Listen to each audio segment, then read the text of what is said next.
Góðan daginn, gott fólk og verið velkomin hingað á Listasafn Íslands. Við erum svo heppin að hafa hana Unu Dóru hér í heimsókn, dótturinnar Nínu Tryggvadóttur. Og hún ætlar að sittast hér og ræða við hann Halldór Björn feril móður sinnar og lífinnar og störf. Það að koma fleiri stólar þannig við vonandi fáum öll pláss. Það mjög ánægilegt að sjá hvað eru margir mættir. En að því sögðu þá bara hjartanlega velkomin Unu Dóra og Halldór Björn. Og gjörðu þið svo vel. Takk fyrir kærlega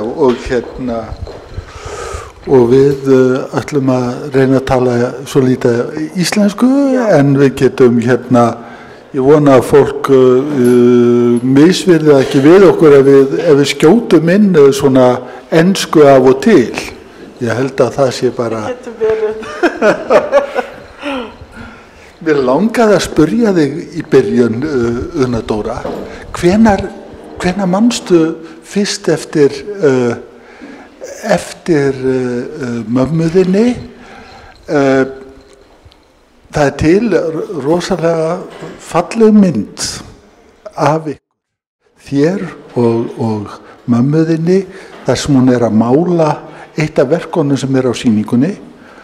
Og pabbiðinn þarna með. Hvenær geturðu sagt mér hvenær þú manst? Meinarðu myndin sem ég vildi borða málningin? Já, nákvæmlega. Já, greið mamma. Þetta skil bara voru fásinum. En samt ef hún þurfti að fara.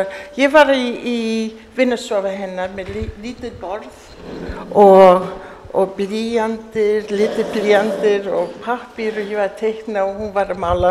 Svona myndi hún passa mig. Og ef hún þurfti að fara á klósett eða fara á síminn eða eitthvað, þá myndi ég fara upp til þar sem hún hafi allar málningar hennar. Svo fallega litir, svo svona yummy. Ég myndi bara borða það, greið, hún myndi koma aftur og ég myndi hafa svona cadmium rautt og chrome orange, eitthvað voru fín litir og þurfti að fara í spítala að hafa stomach pump. Ég finnst gaman að segja við fólk að ég fekk litir, ekki bara litir en litir, myndlitir í mínu ævi frá þessu hafa þetta skeið fyrir mig. En eftir dálítið tími, þá mamma sagði, nei, ég verð að finna einhver til að passa þér á meðan ég að mála. Hún var ekkert, það truflaði hann ekkert að hafa þig nálægt eða? Nei, ég var voða góð. Ég var svona voða góð, nema með þetta. Þurfti alltaf að, annars var ég voða góð. Voða róleg, barn og bara góð. Og þetta var þetta var í París? París, já, þetta var í París. Og hvernig, þannig að fyrstu æskuminningar þínar eru í París, faktist. Já, það er satt, já. Geturðu sagt okkur eitthvað af hvernig kom borgin þér fyrir sjónir eða hvernig var að vera í París á þessum tíma? Það var voða spesielt svo París er svo fallegt og þau hafa svo mikið vinir af mamma og pappa mín og þau myndi, París var staður sem þau hafa þessi the shutters og fólk fór ekki út, bjóða fólk ekki inn, þau fóru út í kaffi svona og mæta þar og ekki svo mikið heima til þeirra. Það er svona á þessu tíma, kannski öðruvísi núna, en það var voða gaman að fara með foreldrar mín allstar og vera í París og þessi fallega borg og það var spesielt lykt. Þú hefur hitt náttúrulega fullt af þekktu fólki fólki sem var í kringum þau. Manstu eftir, getur sagt okkur frá einhverjum svona? Já, þau, alls þar sem þau fóru, þau voru alltaf fann sig á milli af það sem var að skeð. Og þau voru vinir í París með Jean Arp og Sonia Delaunay og, wow, svo margir, Pierre Soulages, so margir, I mean, I don't want to drop all these names, it's just so much, you know. Það var æra óstöðuðan að vera að nefna alla, en ég veit ekki hvort þið hérna... Yves Klein, I mean, you know. En hún nefnir, hún Unadóra, þú nefnir sem sagt Jean Arp eða Hans Arp sem náttúrulega eins og þið kannski kannist við öll hérna eitt af fremstu nöfnum datarhefingarinnar, maður sem að var einn af frægustu myndhöggvurum 20. aldarinnar og var fæddur á mótum tveggja landa, það að segja hérna Frakklands og Þýskalands, svona Elsass búi og hérna og síðan nefnir hún Sonia Delaunay sem var rússnesk sem var rússnesk listakona, gift Robert Delaunay og þau voru brautryðjendur í abstraktlistinni og Sonja var lifði nú eiginmann sinn, hún lifði miklu lengur en eiginmaðurinn og gat sér gott orð og eftir hana liggur til dæmis þetta fræga verk hérna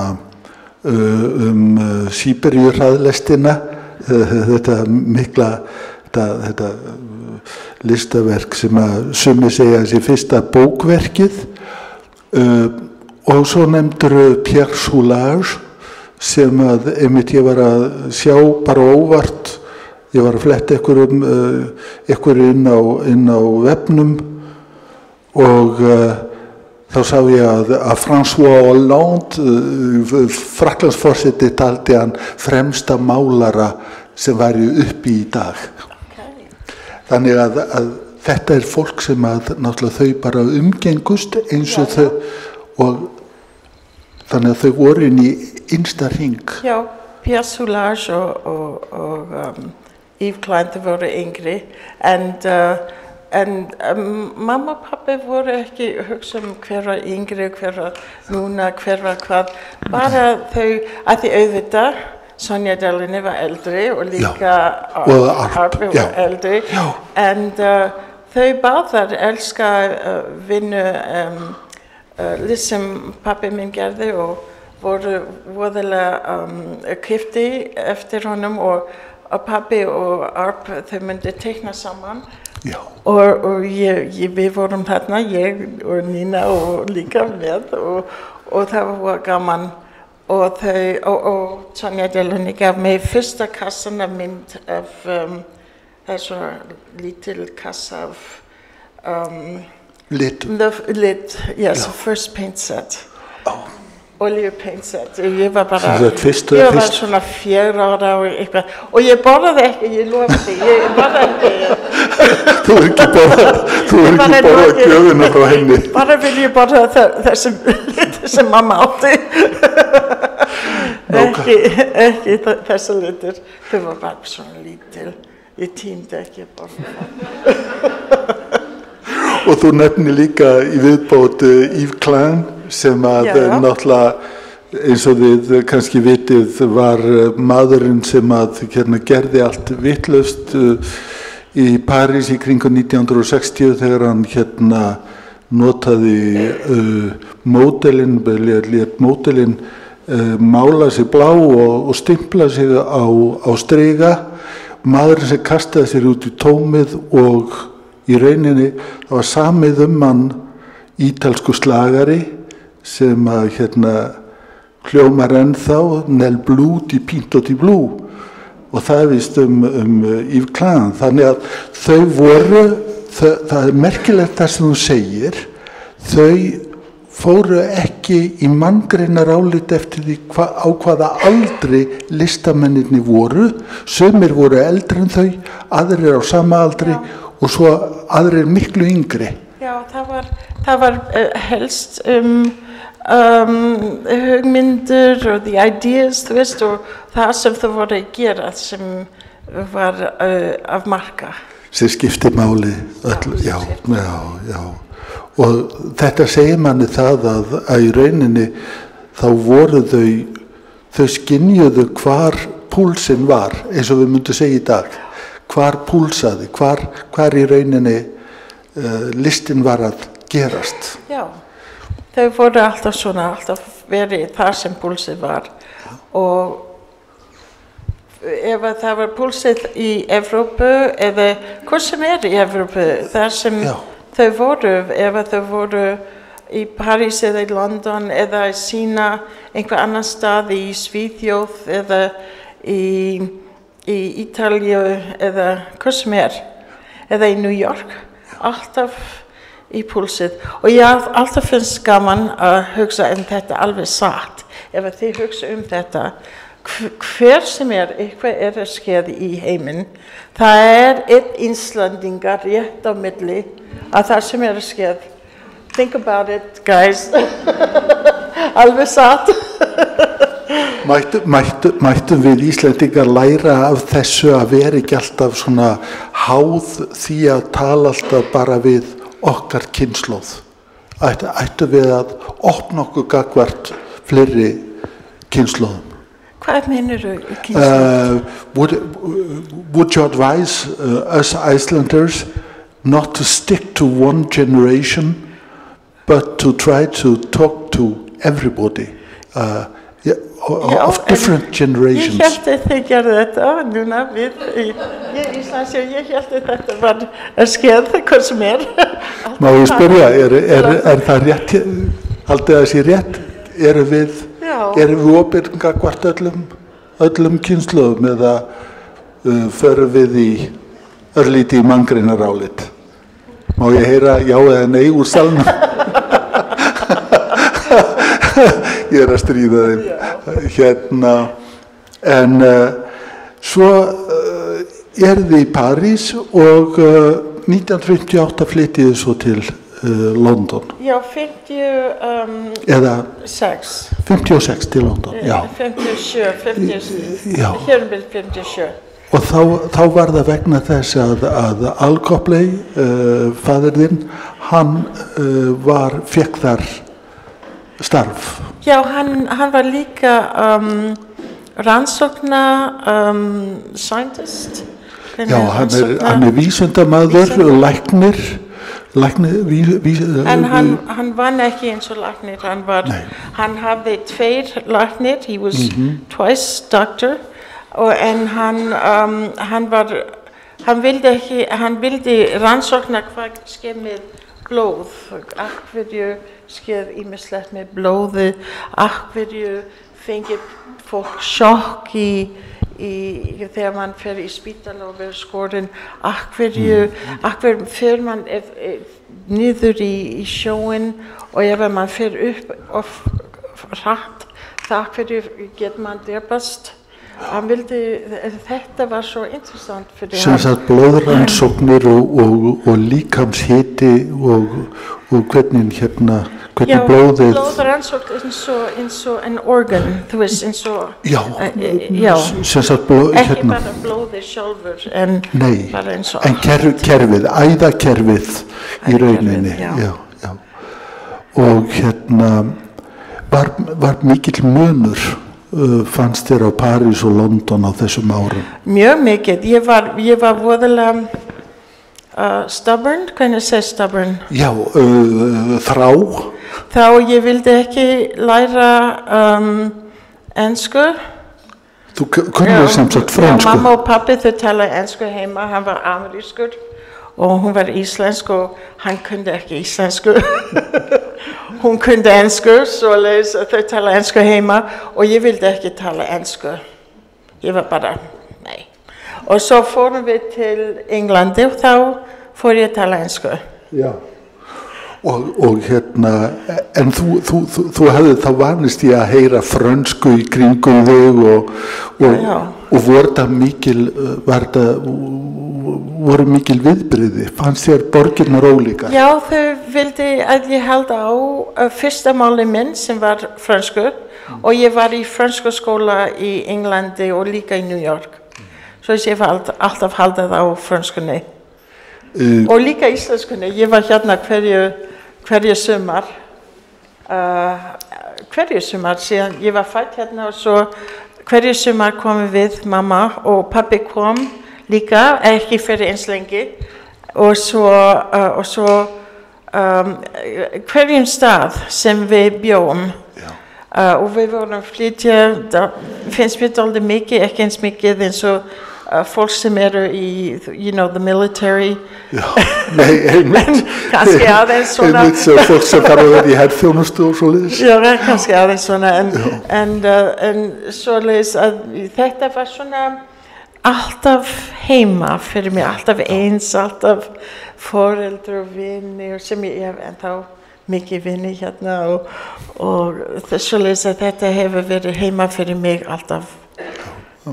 Og hérna, og segðu mér, mamma þín, hún gat faktist unnið, fyrir henni var þetta bara eðlilegur hlutur að hún gat líka unnið í Bretlandi eða Englandi og hérna, það voru, fyrir henni var það skiptum lönd ekkert svo mikið atriði? Nei, þau fann þeirra í hverju stað sem þau bjó á milli all sem var skeið og hún vann og sýndi allstar, hún var að sýna voða mikið þegar ég var lítil og ég svo vöna að fara á sýningu og opninguna, ekki bara opninguna með mamma eða pappa en líka vinni þeirra og svo alla skemmtilega partí og eftir.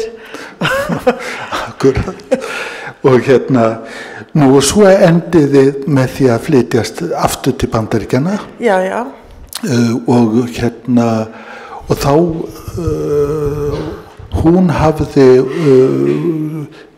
hún var þekkt nafni í Bandaríkjunum að áður heldur en hún flutti yfir til Frakklands og átti stóran vinahóp. Getur sagt okkur örlítið frá þeim?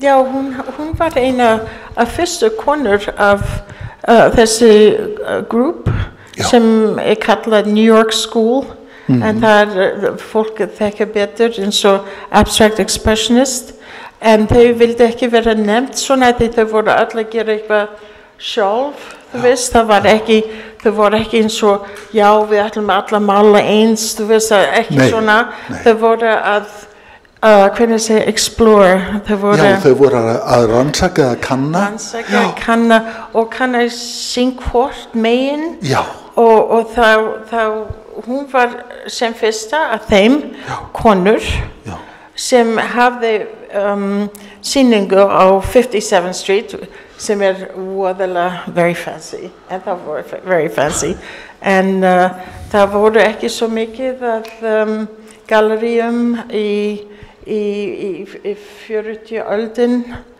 en hún var ein sem hafði one person show tvisvar á þessum öld í 45 og 48 og var þá mjög lítið að konur væru að voru lítil, hún opnaði fyrsta sýninguna, opnaði leið að fyrsta sýning af Jackson Pollock sem hún var vinir með sama tíma, I think the same month kannski sama mánuð sama mánuði, sama ár og svoleiðis að geta svona fara að hoppa til einu sýning til öðru, þú veist, eins og mann gerir. Já, hérna, hvernig leið henni verandi kona innan alla þessa karla, var þetta erfitt, var þetta? Nei, hún var sjarmandi og voðalega klár og intellectual, þú veist, las voru mikið að lesa. Já, og var ekkert Hún óttaslegin myndi ekki verið að setja með konuna að tala kökur, hún satt með mennin og tala heimspeki og list og svona. Þannig að hún hefur verið all sérstæð að því leytinu til hún hefur verið kona á þeim tíma sem að virkilega fann til sín sem listamaður, sem hugsandi vera. Þetta hefur nokkuð tímann hugsað það þegar að þetta var ekki kannski almennt, þetta var ekkert algengt. Nei, mér fannst þetta alveg almennt. Já. Og ég held að allan heiminn var svona. Og þegar ég var í háskóla svona, þá var ég út í heiminn, þú veist, og ég var alveg hissa, fólk hafði ekki myndir á veggirna þeirra og þau tala ekki list og þau tala ekki heimspeki. Ég var alveg bara í sjokk. Akkur hefur ekki eitthvað mynd á vegginn þín. Þér hefur fundist að fólk ætti að vera náttúrulega þetta opið fyrir þessum hlutum. Það var svo natural, þú veist, það var svo eins og á að vera. Og ég held að allir voru svona, en það ekki satt. Ég hafði voða skemmtilega fólk sem ég elska voða mikið, en það var engin myndir á vegginn sínum. Kannski hefur núna eitthvað. Ég vona út af mér svoleiðis. Akkur hefur ekki mynd þarna. En hún sem sagt á þessum tíma, það að segja þegar hún áður heldur hún fer til Evrópu, hún að læra náttúrulega, hún lærir hjá Maurice Cantor en aðalega hjá Hans Hofmann og svo þekkir hún Fernand Léger og Hans Richter. Og Hans Richter, já. Þetta náttúrulega eins og við kannski þekki í salurinn, þetta allt þekktar stærðir í myndlistaða heiminum rétt fyrir miðja 20. öldina og stór nöfn. Hvernig kom það til að hún valin til þess að gera leiktjöld fyrir söguna af dátanum eða The Soldier's Story eftir Stravinsky. Já, þetta gott og það var Dimitri Mitropoulos, mjög stór conductor. Einn besti stjórnandi og hefði að vísu kontroversial. Ég veit ekki, hún var bara svona. Svona lífið hennar, hún var alltaf finna sér á milli allir þessu mjög, þau myndi líta á hana og hugsa, já, ég vil að hún gerir þessa. Þetta alveg sérstakt því að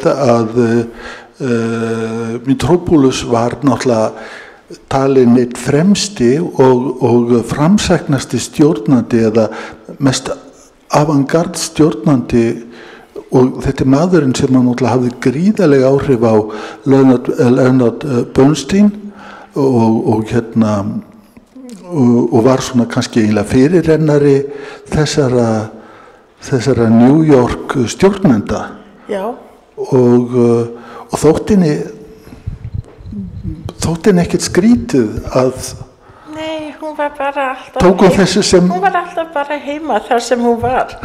Þetta eitthvað spesial sem hún var svona, hún var bara heima alls þar. Tók þessu sem bara mjög eðlilegum hlut í sínu lífshlaupi. Já. Heldur þetta hafi verið vegna þess að hún var búin að gangi gegnum Unuhús? Heldur að Unuhús hafi svona undirbúið hana undir? Já, kannski, og líka hafa Erlendur eins og svona mentor, þú veist, sem hann var, hún bjó á Bárugötu sem alveg nálægt Unuhús, hún var aldrei upp þar, síðan hún var svona eitthvað 10 ára, þau komu amma og afi minn frá Seyðisfjörður og til Reykjavík, og svo fyrst afi minn byggti hús rétt fyrir hornin af Þjóðminjasafn, þar sem Þjóðminjasafn núna, ég held var ekki þá, og svo byggti hann betra hús eða stærri eitthvað hús á Bárugötunni, og hún var þarna og Erlendur var þarna líka, svo þess að hún þekkti hann síðan og mamma hans síðan hún var pínu lítil. Og hann var mjög góð vinur til hann, he was a real mentor, hvernig sé mentor? Já, hann var eins konar verndari hennar, eða það nú ekki til kannski neitt sérlega gott orð yfir einhverju sem geta hjálpað mér í salnum, hvað mentor og læri meistari, af því sem var nú Erlendur ekkert sko leiðbeinandi, gott líka. Andlegu leiðtogi, það kannski, þakkaði kærlega fyrir. Eiður kemur með þetta, andlegu leiðtogi, einhvers konar leiðarljós, en þau skrifuðust mikið á. Þau skrifuðust mikið á, já, líka voru skemmtilegt að lesa þessi bréf sem hún skrifaði Erlendur þegar hún kom til Bandaríkjunum fyrst, og það fyrir mig að því hún sagði ekki, hún var alltaf í núna, þú skilur, alltaf í núna, svo að þegar hún sagði aldrei hvernig komst hún að hafa þessa sýningu at the New Art Circle, þar sem þau sýndi fólk eins og Picasso og Kokoschka og alls konar mjög fræg fólk, og hún var bara hún var aldrei lítil stelpa frá Ísland, hún var alltaf Ísland, free Iceland, here we go out into the world, you know, hún var alltaf svona, svoleiðis að hún var aldrei lítil, já, ég lítil, Nína. Hún leit ekkert á sig sem einhverja litla písl innan allt þetta fræga fólk, því að hún náttúrulega kemur. Hún bara sett fót inn og já, ég hérna líka. Hún einmitt kemur til Bandaríkjanna þegar að í stríðinu, þegar að allir þegar að var flótti frá Evrópu og rjóminn af evrópskum listamönnum bara flúði til Bandaríkjanna. Já, voða spennandi að því það var allt svo nýtt og opið og stór ský og gat gera hvað sem hann vil. Það eitthvað að hafa verið í stað eins og Evrópu sem voðalega, of course, wonderful. Voða fínt Evrópu, en það voru mikið sögu og byggingur og mikið voða important listafólk, og það var bara opið í Bandaríkjunum, það nýtt og stað til að koma og gera það sem hann vil. Og enginn getur segið, nei, þú verður að mála svona í triangles, þú veist, og hafa eitthvað hérna. Það ekki svona þar, það var ekki svona þar. Þannig að þeir voru svona kannski frjálsari að því að gera í rauninni það sem að hugur þeirra stóð til. Þeir voru ekki svona bundnir við kannski, þú eru að gera svona núna, þetta mikilvægt að gera svona og þú mátt ekki gera þetta og þú eru að gera eitthvað. Ég verð líka að hugsa dálítið yfir þessu voða fín falleg húsum sem Englandi hefur, voða falleg húsum, og sem þau eigi ekki, fólki sem bjóð þar, they were caretakers, þau voru bara að taka til og geyma það fyrir næsta manneskja sem ætla að taka það yfir og Evrópa dálítið svona. Já.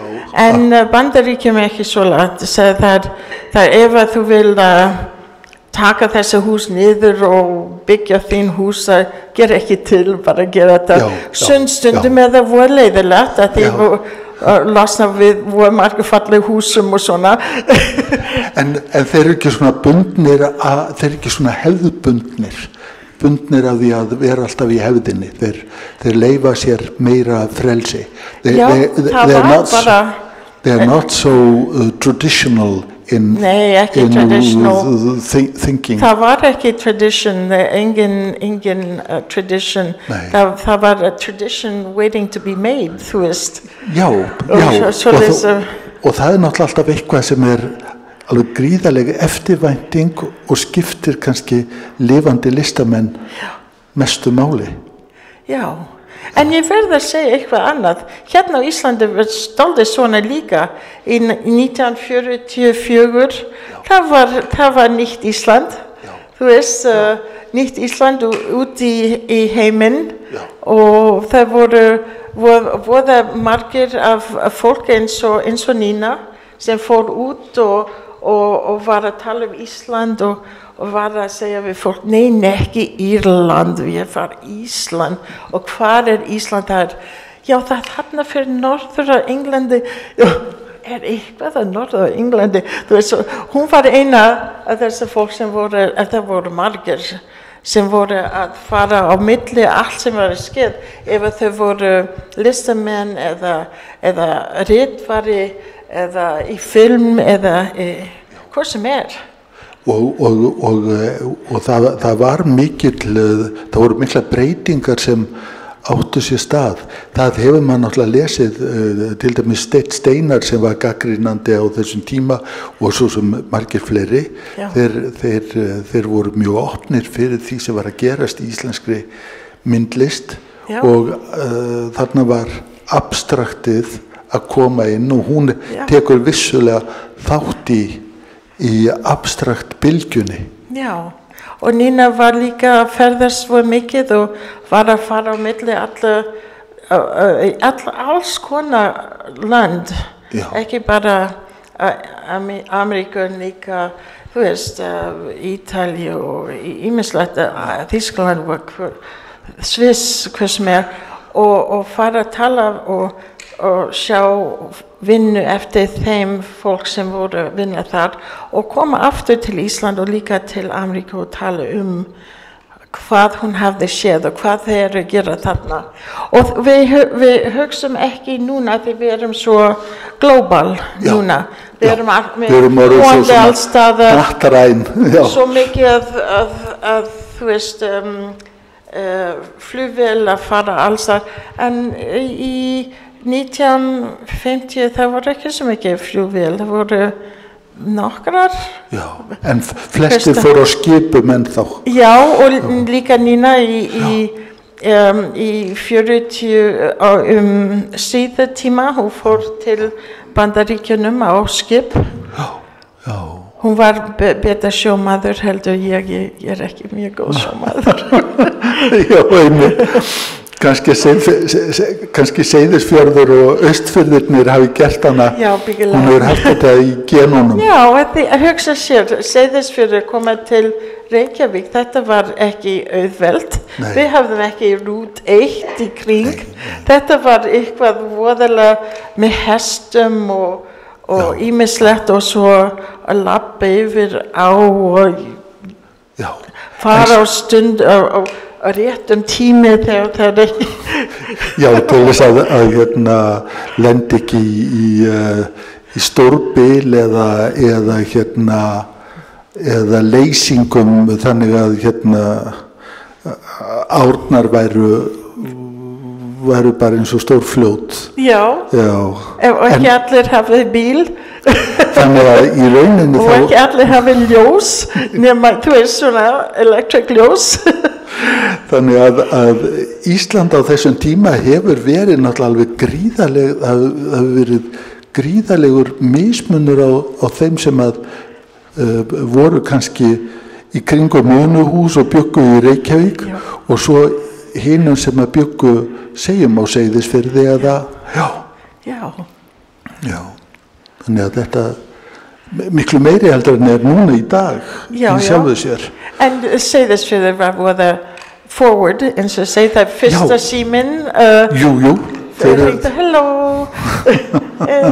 við erum Seyðisfjörður fyrsta Það voru þessi bæjarfélög á Íslandi sem að voru sumhver eins og Seyðisfjörður og Ísafjörður. Þetta voru náttúrulega Akureyri. Þetta voru eins og litlar menningar miðstöðvar. Right, það er alveg rétt.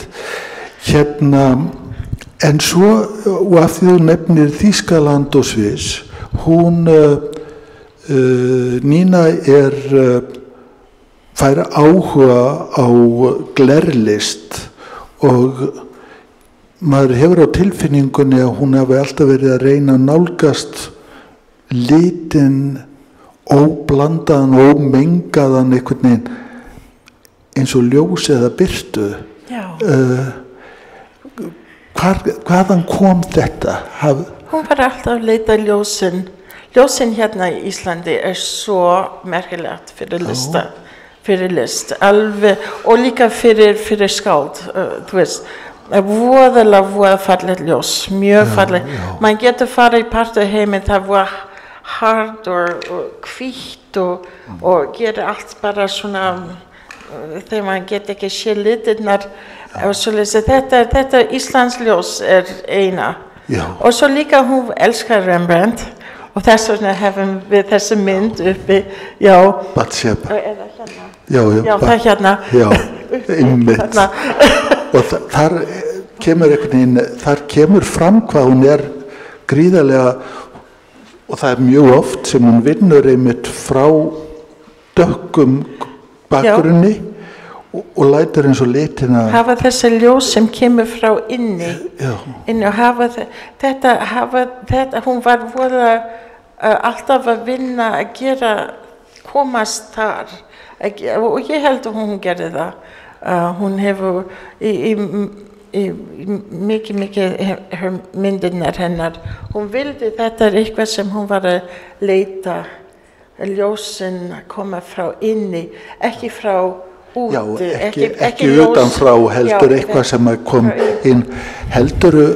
Segðu mér, heldur að hún hafi orðið fyrir einhverjum áhrifum, til dæmis, nú býr hún í París. Það auðvelt að sjá til dæmis óskaplega fallega steindaglugga, svona Chartres eða Saint-Chapelle, þar sem að ljósi fellur á gluggana og umbreytir öllu innandyra. Var þetta eitthvað sem ég get ekki segja nei. Við fórum með allir svona staðar saman og það voru svo fallega þessi gluggana í þessi kirkjum, ægilega falleg og segja söguna, þú veist, af the Bible, þú veist, þessi hóa fallega sögur og man get bara sjá þessi myndir og skila that was the idea fyrir þessar listamenn af þessum tími til þess að fólk hafa þessar fallega staður að koma í og svo skila þó þau gat ekki kannski lesa.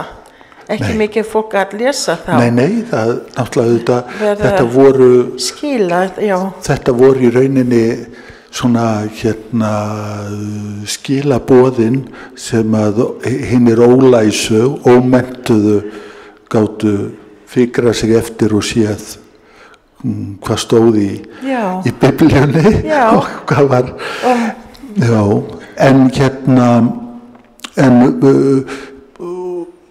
og svo verður hún svo hrifin af svona steindugleri. Hún heldur fyrstu sýningu á slíku í París. Já. Hún fyrsta maður, kona, lista person til að hafa gert svona gluggar eins og málverk í gallerí. Já. Og hún hafði eins og þessi gluggar sem þú hefur sem að við erum hérna fyrir framann salin hér. Ég bendi ykkur eindrið á að við erum með, það hinum megin við vegginn, að þá verk sem úr steindugleri.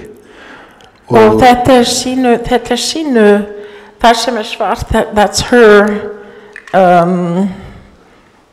já, það hennar. She built that. Já, það hún sem í rauninni býr til þessar svörtu línur og maður getur svo sem... Ekki línuna, I'm just talking about the framing, stillingu. Já, það allt verkið, það að segja sjálfan kassan og allt. Kassan, en þeir gerir svo fallegt að setja svona hvítt, þú veist, en hún hafði bara svart í kringum í þessa sýningu og það voru svona 20 myndir, svona glermyndir og það voru öll abstrakt og þetta fyrsta skipti einhverju hefur gert þetta svona. Og þetta, og maður getur þá séð þessar myndir sem eru hérna. Já, þú segir það, en það eitthvað allt annað. Það allt annað. Þetta ekki eftir gler. Þetta ekki það sem að hún var endilega að hugsa sem glermyndir. Já, ég held ekki. Hún kallaði þessar deconstruction eða construction pieces og það var að því eftir stríðin það var sorglegt að vera að ferðast Evrópu að það svo mikið sem var hrunið, rústir. Demolition og öllu þessi húsum sem voru farin, það voru spítar og svona og svo líka til að koma þau aftur.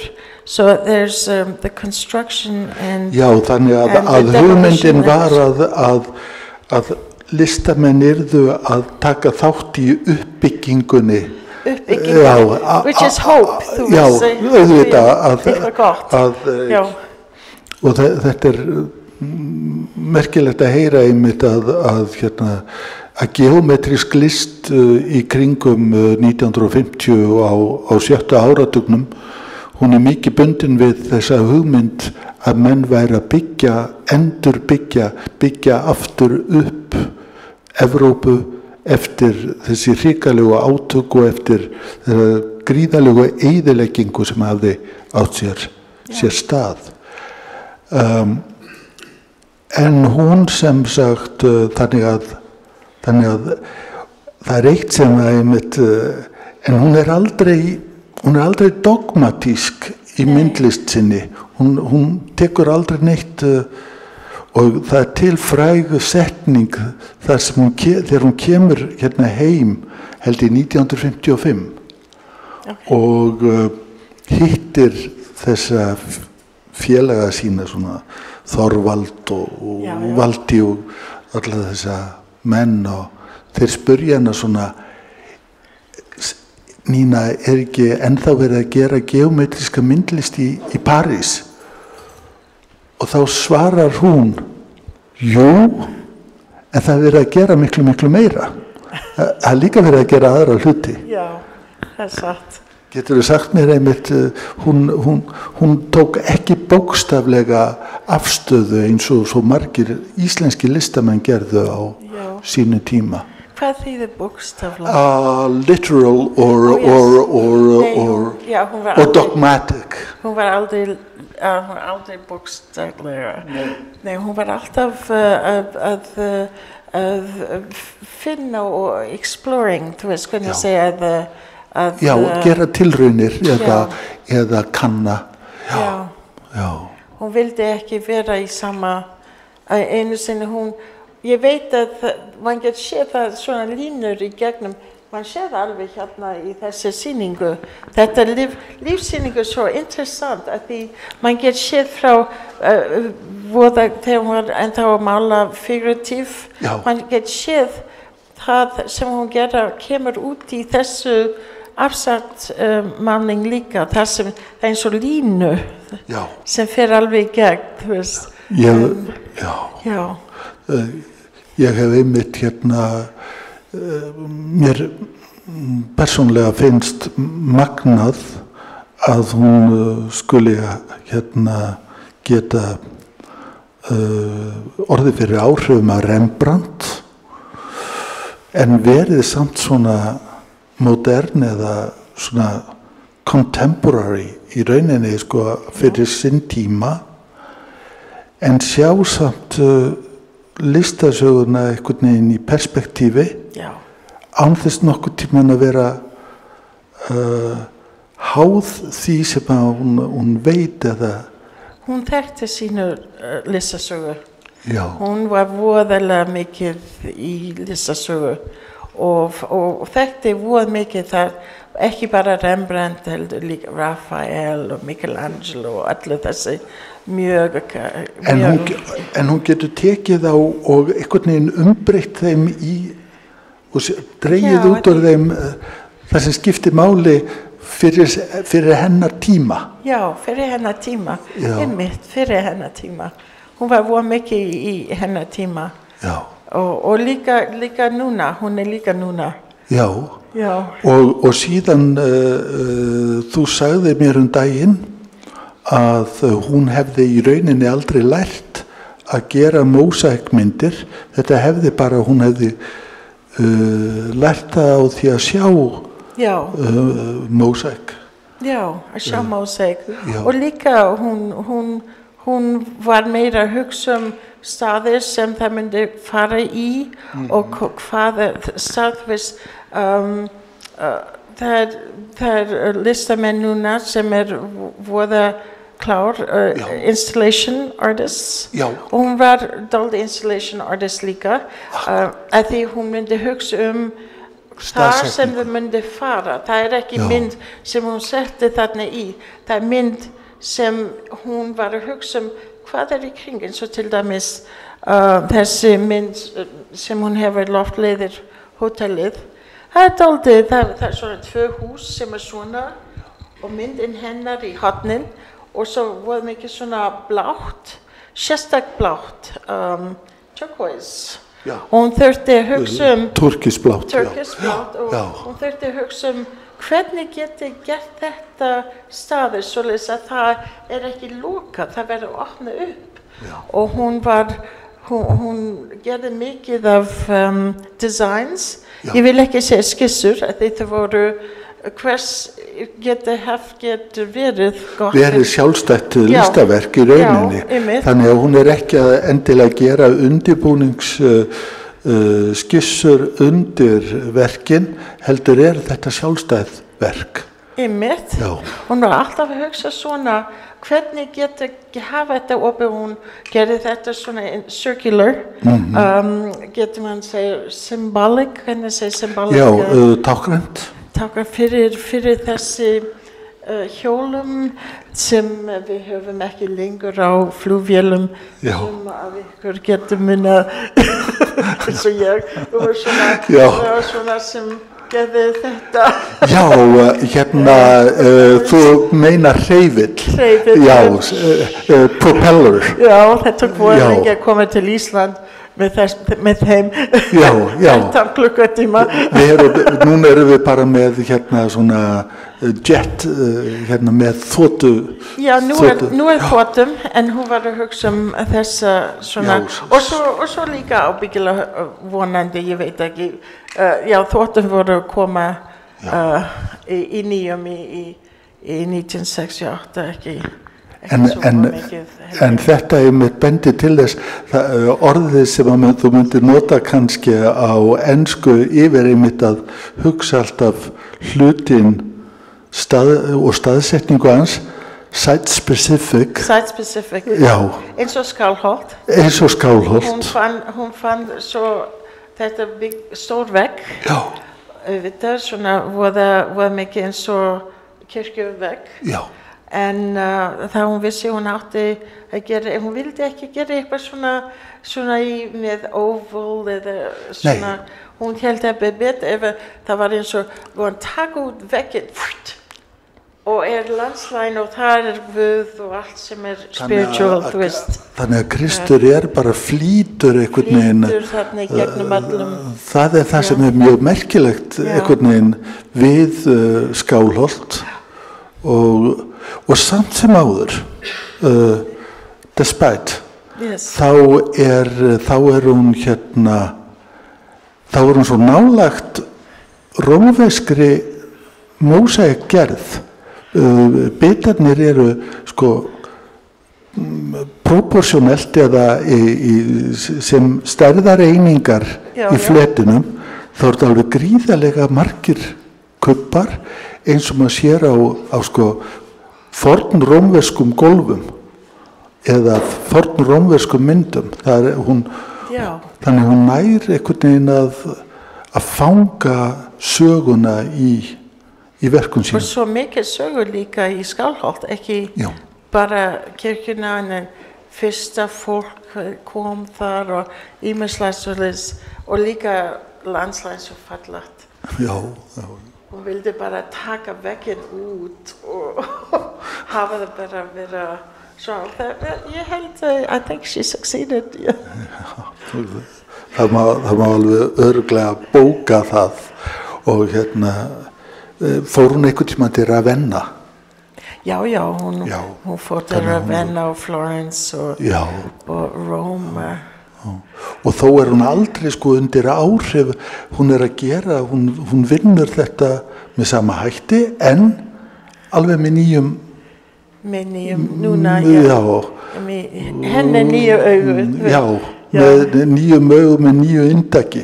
Já, íslensk augu líka barn af heiminn augu. Já. En hvernig var hún sem, var hún góð móðir? Já, hún var skemmtileg.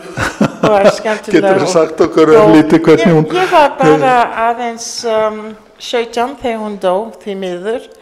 Svo ég hafði henni fyrir 16 ár og hún var bara fín. Hún sýndi mér fabrics, þú veist.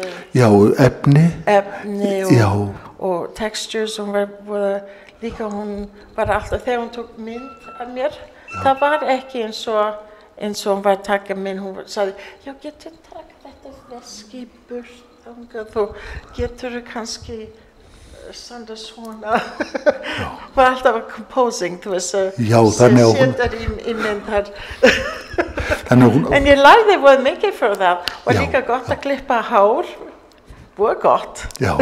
Og hún var gott að allt sem hún gerði, gerði hún af alúð,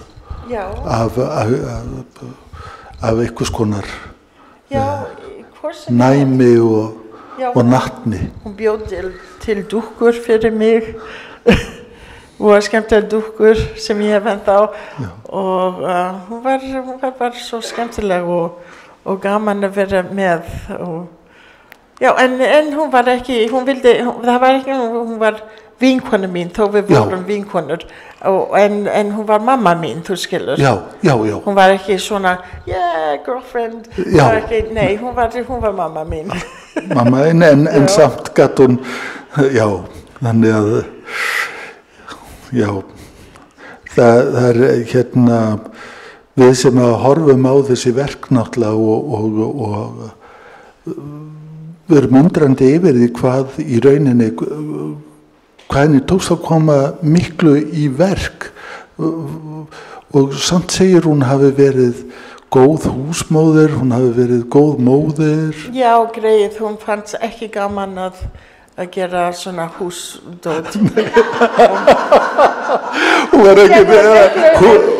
Húsverkin voru ekkert í sérstöku uppáhaldi á henni. Hún gerði allt miklu erfiðari heldur hún þurfti.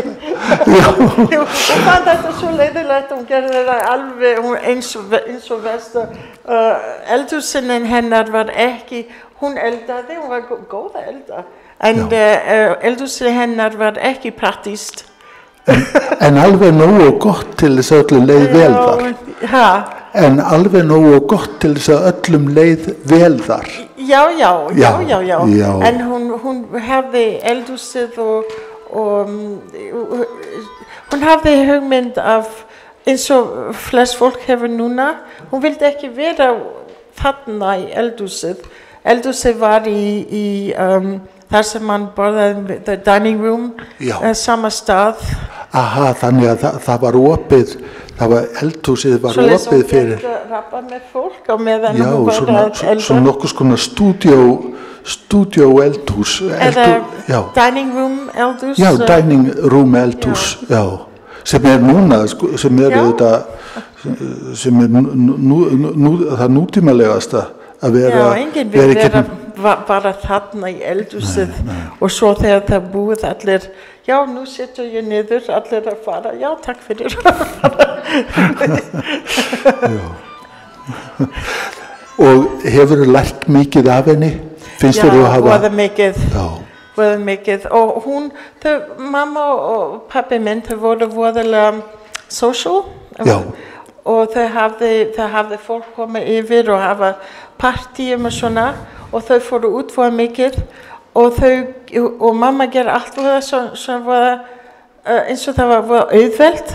Hún vildi skemmta sig með öllum svoleiðis og hún gerði alltaf að vera tilbúin áður fólk kom svoleiðis og hún gerði bara hanga. Já, þannig að hún gæti tekið þátt í partíinu en var ekki svona einhvers staðar tilbaka á meðan pabbiðin var nei, hún vildi ekki gera svoleiðis og hún hafði svoleiðis að fólk ábyggilega voru að hugsa hver bjóð til þessi mat? Já. Var einhverju Við getum líka bara sagt, eitthvað fleira sem þú myndir vilja segja mömmu þína? Já, kannski svo mikið. Já, að það myndi vera nóg til að halda okkur til klukkan 6. Já, kannski. Una Dóra, ég þakka þér innilega fyrir að bregða svona ljósi á Nínu, hvernig hún vann, hvað hún var að hugsa og hvernig hún nálgaðist hlutina og hversu mikil manneskja hún var í samtíma sínum. Það satt, hún var það. Hún vann voða mikið og alltaf að vinna. En hún vann ekki svo mikið að hún hafði ekki tíma fyrir mig eða fyrir pappi minn. Þegar hún vann allan daga og alltaf, hún var alltaf að vinna. En samt hún gerði það svona svo man tók ekki eftir ef hún, hafði alltaf tíma til að sinna öðru. Já, þetta er aldrei spesiált held ég. Ég þakka þér kærlega fyrir þessa frábæru lýsingu á Nínu Tryggvadóttur og ég held að við getum sagt að þetta hafi gefið okkur svona innsýn inn í þennan mikilfenglega listamann en líka mikilfenglegu konu. Við sem að sitjum núna hérna, við kannski áttum okkur ekki á því hvernig það var að vera listamaður og húsmóðir og móðir á þeim tíma þegar að hún að fara frá Íslandi, frá Önnuhúsi til Bandaríkjanna, frá Bandaríkjunum til Frakklands, frá Frakklandi til Englands, frá Englandi aftur til Bandaríkjanna.